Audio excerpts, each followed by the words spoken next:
वालेकुम सलाम। कैसे हैं आप? अल्हम्दुलिल्लाह, आप सुनाएं, कैसी हैं आप?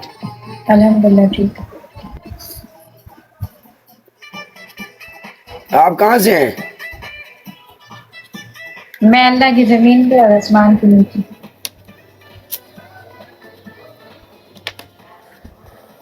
ओ ठीक है, असी केड़ा एलियां ना, असी भी उहो कुछ ही हां। तो फिर ये जिसकी डीपी आपने साथ लगाई हुई, ये कौन है? ये मेरे शोहर है। वो किधर है?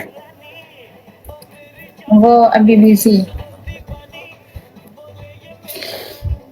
अच्छा, जी। आज फिर मैच लगाते हैं।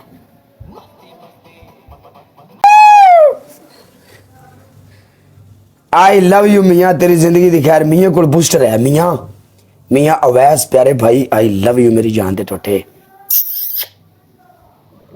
Punishment time baby. बोलो। आपकी पहली पनिशमेंट, आप अपने फेस के ऊपर टूथपेस्ट लगाओगी। हाफ या होल? हाफ। ओके। सेकंड। आपकी आपकी सेकंड पनिशमेंट, एक प्याज लेंगी, काट के अपनी आंखों के नीचे रखेंगे और आंखें खुली रखनी है। थर्ड। Okay, no punishment. इधर सब लोग लिख रहे हैं माफ माफ। मैं आपको फॉलो कर लेता हूं। मेरे जितने लड़के हैं सब, मेरी आर्मी के सब लोग लिख रहे हैं माफ। क्यों? पता नहीं। सही।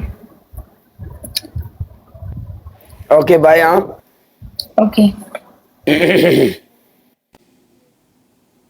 कोई गल नहीं, थोड़ी मान लेने। हाँ